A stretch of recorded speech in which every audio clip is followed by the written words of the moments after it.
Creative people, back again in podcast Amikom Jogja. Welcome to Amikom Creative Economy Park. Ya, jadi episode kali ini di Amikom Podcast kita kedatangan tamu dan host kali ini adalah saya. Ada yang kenal? Belum ya? Ya udah, kita kenalan dulu aja deh. Oke, nama saya Satya Abdul Halim Bahtiar. Teman-teman bisa panggil saya Mas, Abang atau Pak juga boleh ya, karena saya di sini perwakilan dari Direktorat Kehumasan dan Urusan Internasional Universitas Amikom Yogyakarta. Dan tamu kita pada episode ini adalah perwakilan dari mahasiswa. Oh, ini sangat spesial. Dan di sebelah sana ada Kak Dion. Halo. Selamat pagi Kak Dion. Selamat pagi Mas. Oke, jadi Kak Dion ini adalah mahasiswa akuntansi angkatan 2018 dan juga perwakilan dari BEM yang baru saja dilantik. Benar ya? Betul Mas, betul. Mungkin Dion bisa perkenalan dulu sama Creative People. Oke, baik. Halo, selamat pagi Creative People. Perkenalkan, nama lengkap saya Ferdinand Dionysius Dalaut. Kawan-kawan sekalian, teman-teman kreatif sekalian bisa panggil saya Dion. Saya dari akuntansi 2018. Asal saya dari Flores. Wow. Angkatan 2018, Mas. Jadi udah tua, sudah semester tua, Mas. Ya. Oke, dan karena dia bilangnya udah tua, kita berikan selamat ulang tahun dulu. Karena 26 Januari kemarin Dion barusan ulang tahun dulu ya. Yeay, terima kasih. Selamat ulang tahun ya Dion ya. Ternyata beneran tuanya ya, dia bohong ya. Walaupun mukanya sama ya kayak saya, mungkin saya angkatannya sebentar gitu ya. Kita selisih berapa tahun sih? 10 tahun mungkin ya. Oke lah. Nah, sekarang Dion berarti masih mahasiswa aktif ya di sini ya?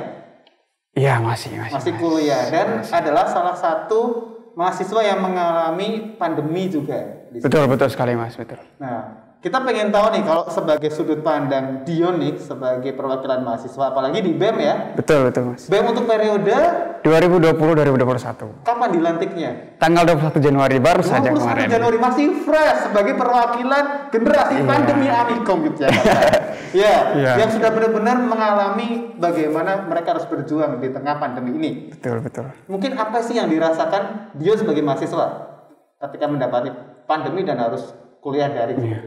Ya ini kawan-kawan sekalian ya, Creative People, Mas Satya. Pandemi COVID-19 ini memang sangat luar biasa, meresahkan, sangat meresahkan Mas. Jadi benar-benar membuat kita mahasiswa bahkan dosen juga ya, dosen-dosen itu juga mesti mikir 2 kali lagi nih, muter otak lagi nih, gimana sistem pembelajaran yang baik dan bagus, yang cocok untuk mahasiswa dengan kondisi yang benar-benar ini di luar dugaan kita semua Mas. Jadi COVID-19 ini juga baru dan udah memakan korban sangat banyak Mas. Dan ini juga dirasakan oleh kita di Indonesia dan khusus kita di Universitas Amikom Yogyakarta juga mengalami hal yang sama, sehingga kita di setiap perguruan tinggi bahkan termasuk juga Universitas Amikom Yogyakarta kita harus menyelenggarakan WFH, work from home, terus juga kita harus kuliahnya daring dan dengan sistem yang memang benar-benar baru sekali dan itu ya? Iya Mas. Ini kawan-kawan mahasiswa, saya pun dulu Mas nih, kalau mau boleh cerita sedikit, saya di awal pas pandemi itu, nih bulan Maret itu kan kita baru mulai kuliah daring itu, dan benar-benar wow, ini kayak mikir ini kapan ya selesainya, kapan akhirnya ini ya. Dan kita tunggu waktu info-info dari update info dari kampus, katanya bulan ini, ternyata sudah sampai dengan 2021, bahkan kita belum bisa kuliah tatap muka langsung gitu Mas. Banyak keresahan-keresahan juga yang mungkin saya rasa juga sama yang dirasakan oleh kawan-kawan mahasiswa, teman-teman mahasiswa sekalian. Mungkin ketika penyesuaian perkuliahan yang dengan sistem yang sangat luar biasa. Di awal kita diperkenalkan dengan Google Classroom, kita mencoba untuk menyesuaikan apakah ini sistem yang cocok, dan ternyata belum cocok juga.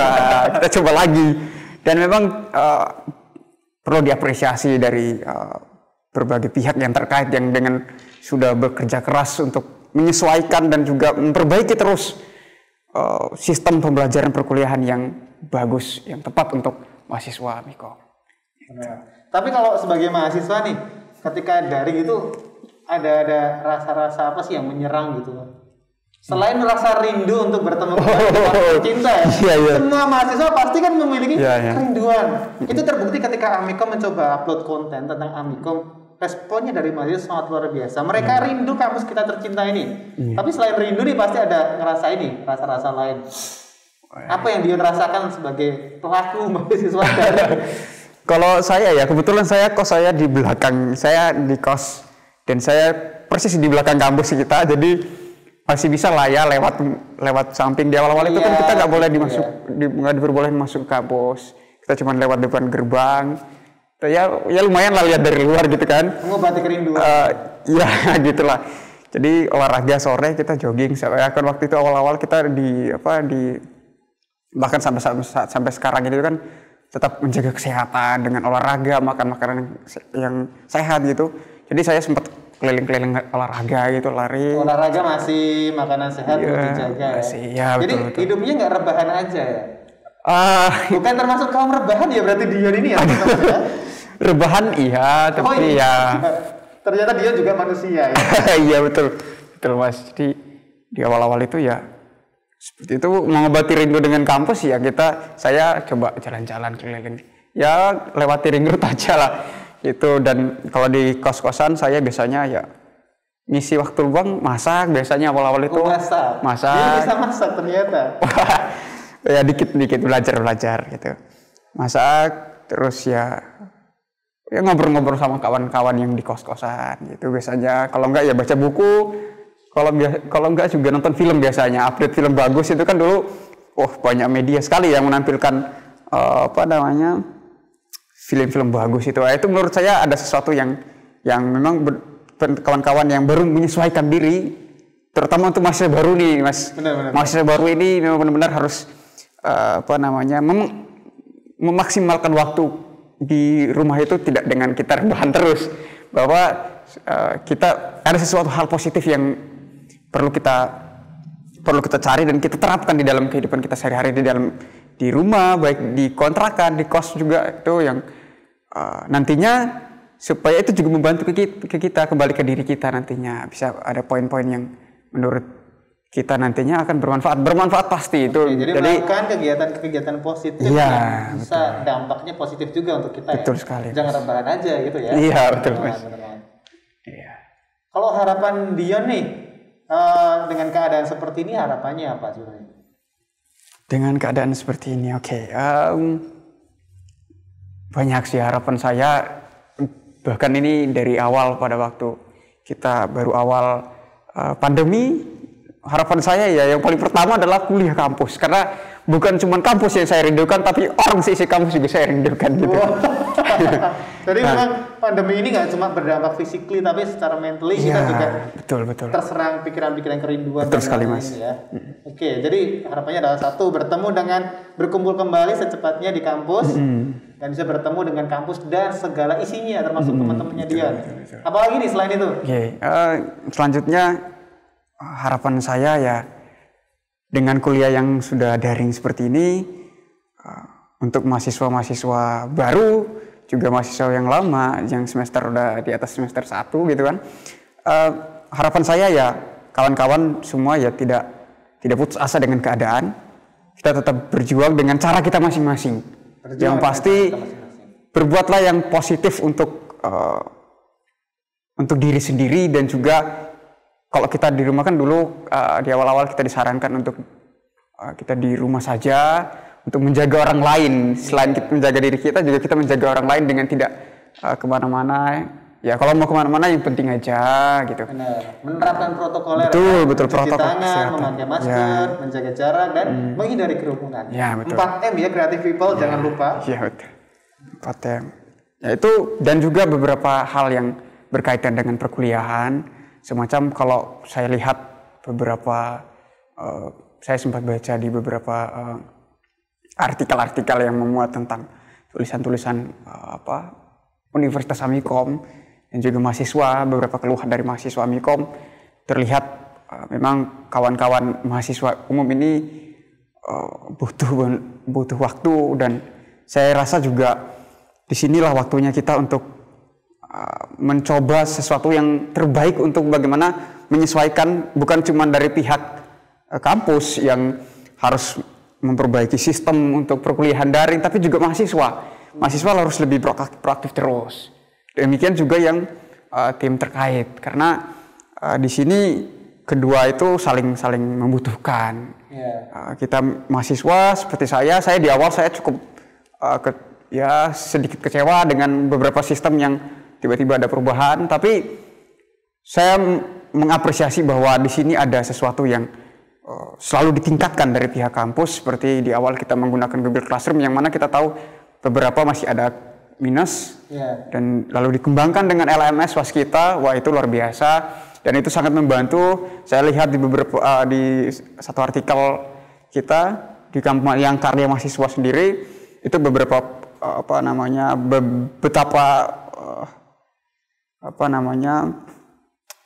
ada rasa kepuasan juga di situ dari mahasiswa ketika mereka memanfaatkan LMS itu, Mas kita. Dan ini sistem bisa menggunakan resource kampus juga. Betul sekali. Amikom mengembangkan yang namanya virtual laboratory juga. Jadi anak-anak tetap bisa, creative people mahasiswa masih bisa menggunakan resource Amikom walaupun tidak di Amikom. Tapi tadi katanya sempat kecewa nih. Kecewanya tuh apa sih? Kecewa ya. Saya rasa bukan cuma saya sih yang merasakan. Mewakili mahasiswa dimanapun kalau berada. Iya, Mas. Kecewanya adalah yang paling pertama, poin yang paling penting adalah kita dari sejak awal bahkan sampai dengan detik ini belum ada SOP yang tepat untuk perkuliahan daring. Saya lihat di salah satu artikel sudah ada di beberapa fakultas, 1 atau 2 fakultas yang sudah menerapkan SOP, tapi itu belum ada SOP yang tepat dari kampus kita. Nah, itu yang harapan saya dan juga kawan-kawan mahasiswa, saya rasa juga teman-teman sependapat bahwasannya kita perlu ada SOP yang tepat dengan perkuliahan daring yang saya rasa ini belum bisa kita taksir ini kapan selesainya. Harapan saya juga ini SOP yang tepat ini juga membantu mahasiswa dan juga membantu pihak kampus dalam menyelenggarakan, juga terutama untuk dosen-dosen ini. Kalau saya lihat ya, ini sedikit cerita lagi, Mas. Wah, ini kita sesi curhat. Apa ya? Ini sedikit sedikit curahan aja gitu ya. Jadi kalau beberapa kali saya lihat dari perkuliahan teman-teman, perkuliahan saya pribadi, saya coba menilai, juga saya coba sharing sama kawan-kawan mahasiswa semester yang udah tua lah lumayan, dan mahasiswa baru juga saya tanyakan gimana perkembangannya, perkuliahannya seperti apa. Dan itu memang benar-benar sama seperti yang di awal tadi saya sampaikan bahwa mereka butuh penyesuaian. Dan saya lihat beberapa hal yang menurut saya perlu ada peningkatan dalam arti peningkatan bukan cuman dari pihak mahasiswanya tapi juga dari pihak dosen. Karena kalau saya lihat beberapa mahasiswa itu terkendala dengan jaringan koneksi ketika perkuliahan di awal-awal internet gitu. Iya, di awal perkuliahan saya sempat merasakan di mana kita ujian itu waktu-waktu awal ya, ini saya sedikit curhat aja. Jadi di awal-awal itu kita coba melihat perkuliahan itu tidak ada batas toleransi, itu kembalikan ke dosen. Nah, itu menurut saya itu masih juga karena kita baru awal, jadi saya memaklumi, dan waktu itu sudah sempat diatasi dan sudah diperbarui terus sistemnya, dan yang menurut saya itu sudah menjadi saya yakin juga belum sempurna, tapi perlu diapresiasi bahwa ada peningkatan yang juga semakin hari semakin baik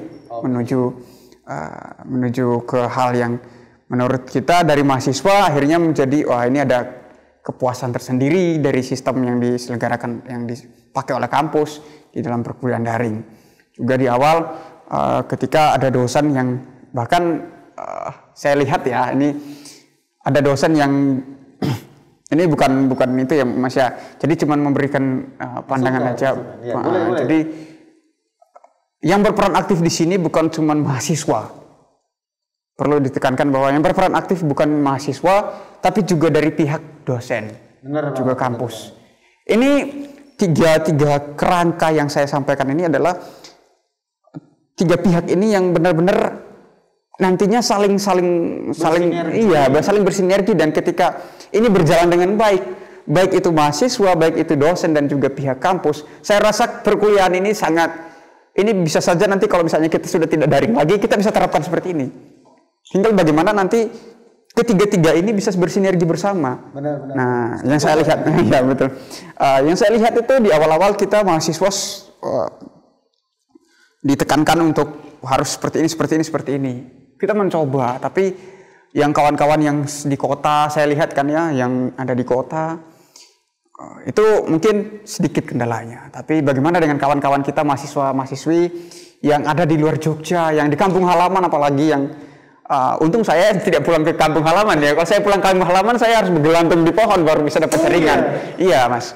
Jadi hal-hal seperti itu yang memang benar-benar kita harus mempertimbangkan, bukan cuma dari pihak mahasiswa, bukan cuma dari dosen, tapi juga ada tiga pihak tadi, yang pihak terkait itu yang menurut saya kita bisa bersinergi bersama, kita menemukan solusi yang menurut kita mahasiswa, menurut dosen, menurut pihak kampus itu yang terbaik. Benar. Dan itu harus terus dikembangkan dan harus ada solusinya gitu. Kayak gitu. Nah, seperti itu. Jadi ya menurut saya di sini memang harus bersinergi bersama. Benar sekali. Jadi saya juga sepakat dengan Dion. Ketika ada tiga hal ini harus bersinergi ya, lembaga, dosen dan mahasiswa, untuk membahas permasalahan dan mengeluarkan sebuah solusi untuk kita bersama. Karena kalau selain kayak tadi bilang adalah masalah jaringan internet, kemudian ada listrik padam dan lain, itu udah di luar kuasa kita gitu kan. Ya.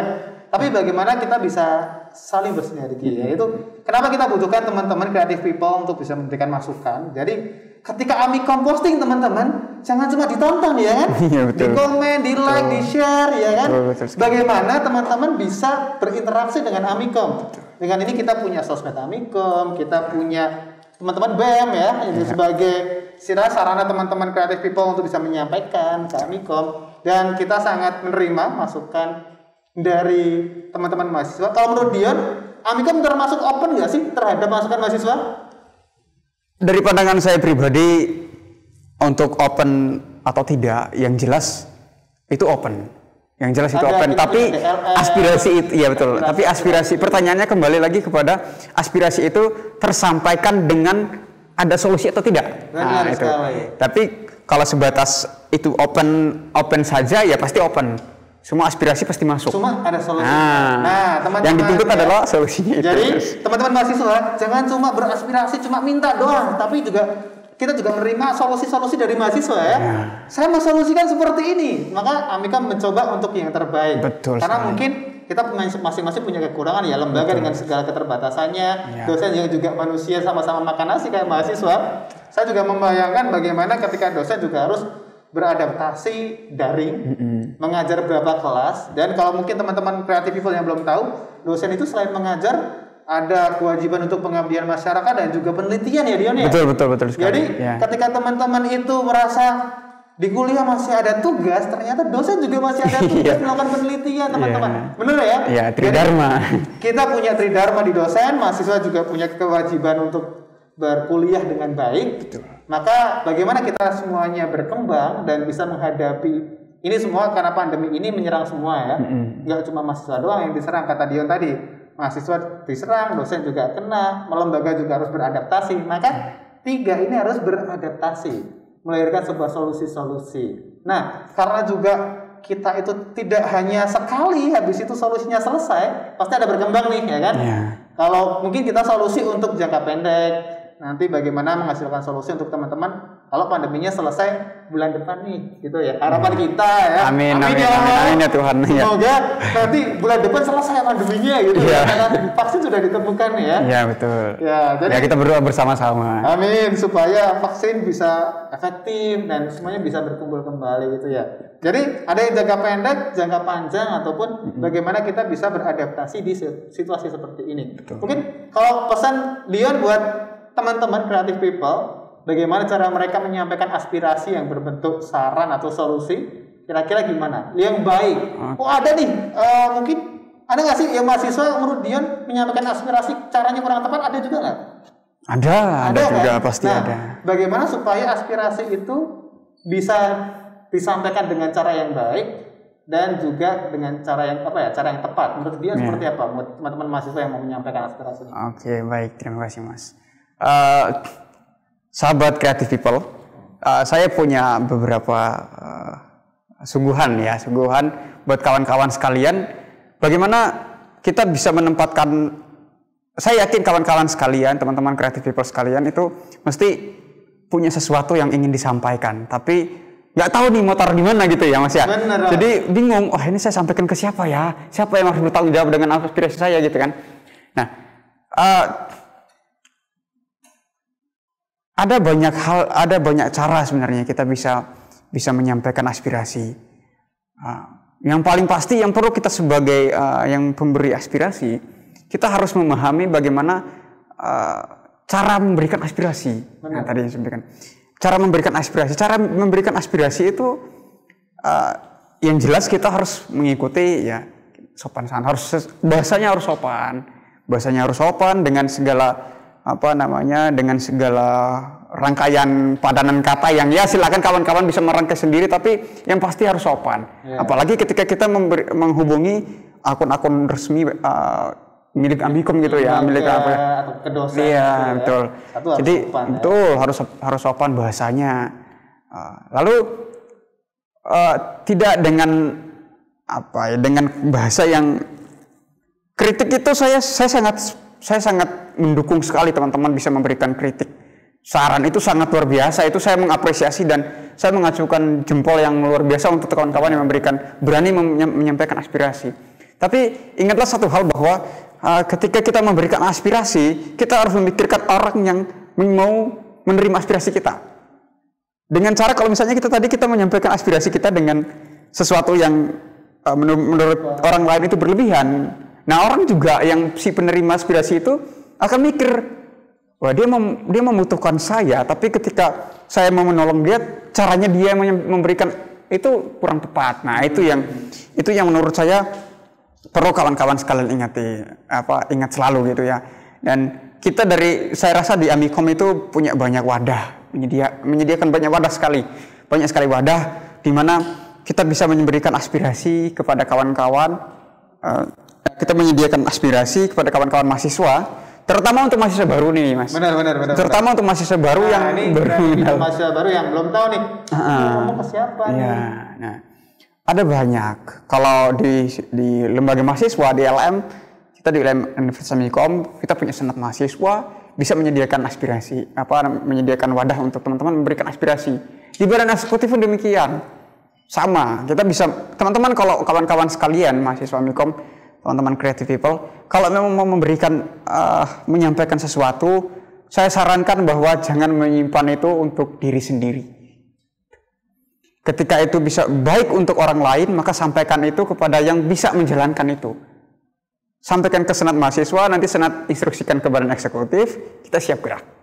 Benar. Saya juga dari badan eksekutif mahasiswa, saya siap apapun yang kawan-kawan sampaikan. Saya rasa tidak ada kata tidak untuk menjalankan apa yang kawan-kawan itu, kecuali memang kita harus kan sekarang kita harus menyesuaikan dengan pandemi, maka kita akan berusaha semaksimal mungkin menyelesaikan apa yang teman-teman inginkan, harapkan.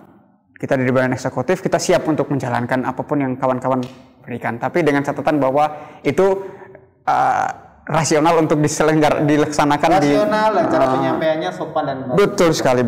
Oke. Gimana caranya nih Creative People bisa kontak ke badan eksekutif mahasiswa atau teman-teman bio dan teman-teman sekalian? Oke. Mungkin teman-teman perlu tahu nih bagaimana cara kontaknya. Ya, kontak ya. Kalau kontak bisa DM lewat IG sebenarnya ya. IG-nya apa? IG. Kalau kita badan eksekutif, kita punya advokasi, kita advokasi BEM Amikom, kita punya juga BEM Amikom Yogyakarta, itu bisa sekalian follow ya. Sekalian di follow nanti kawan-kawan ya. Ya betul. Nanti di follow, bisa sampaikan ke situ IG-nya, disampaikan DM aja. Saya kebetulan juga nanti saya coba cross check setiap minggunya. Bahkan setiap 3 hari nanti saya akan cross check apakah ada beberapa pandangan atau saran dari kawan-kawan, masukan. Saya akan coba. Kalau tidak, teman-teman silakan hubungi saya. Yang punya kontak person saya, silakan hubungi ke saya. Saya tidak membatasi kawan-kawan harus seperti apa. Kalau memang kawan-kawan masih merasa takut mau DM lewat IG atau lewat badan eksekutif, silakan pribadi ke saya. Nanti bisa saya simpan itu, nanti kita akan bahas di badan eksekutif dengan pengurus secara keseluruhan. Baik. Seperti itu. Terima kasih Dian. Jadi seperti yang tadi Kak Dian udah sampaikan, karena kita semua ya mengalami pandemi ini. Betul. Mungkin teman-teman yang sedang berkuliah dimanapun, yang kuliah di Amikom maupun yang tidak di Amikom, ya. Karena dosen, lembaga dan juga mahasiswa semuanya terkena dampak pandemi ini.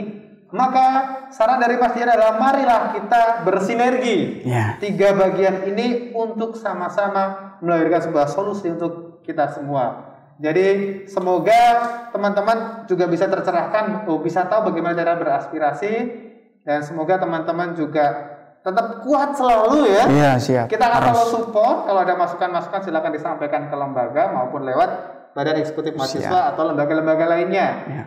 Dan untuk teman-teman semua creative people dimanapun kalian berada, semoga kalian sehat selalu. Dan jangan lupa kita akan terus update informasi-informasi tentang Universitas Amikom Yogyakarta melalui Amikom Podcast ini. Kemudian teman-teman bisa juga follow Instagram, Facebook, TikTok atau semua sosial media Amikom ya untuk update-update tentang Amikom. Dan jangan lupa untuk berinteraksi dengan kita. Bisa di DM, bisa di chat, atau mungkin di komen, like, share ya, supaya kita bisa tahu apa aspirasi teman-teman semuanya. Baik, terima kasih Creative People dimanapun teman-teman berada. Jadi ini adalah perbincangan kita episode ini bersama Kak Dian. Terima kasih sudah datang Kak Dian. Terima kasih banyak Mas. Saya punya dua lah ya. Dua ya. Ada sedikit saya mengutip sedikit beberapa ada 2 pandangan. kutipan. Ya.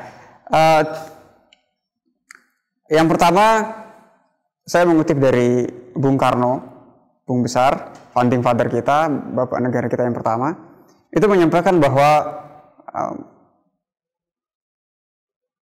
belajar tanpa berpikir itu sia-sia. Berpikir tanpa belajar itu berbahaya sekali. Jadi kita belajar dan juga berpikir dan juga belajar. Kawan-kawan yang ada di rumah masing-masing tidak hanya berpikir dengan apa yang keadaan sekarang, tapi juga harus belajar bagaimana menyelesaikan apa yang terjadi saat ini. Seperti itu. Lalu yang terakhir, perbanyak minum air putih supaya pinter. Itu aja. Terima kasih. Salam Creative People. Dion ada 2 dan saya nambahin 1 lagi nih. Creative People ya. Banyak orang ingin mengubah dunia, tapi hanya sedikit yang mengubah dirinya sendiri. Maka Creative People, untuk mengubah dunia, mulailah dengan mengubah diri kita sendiri. Sampai jumpa di Amikom Podcast selanjutnya. Assalamualaikum warahmatullahi wabarakatuh. Bye bye Creative People. Terima kasih.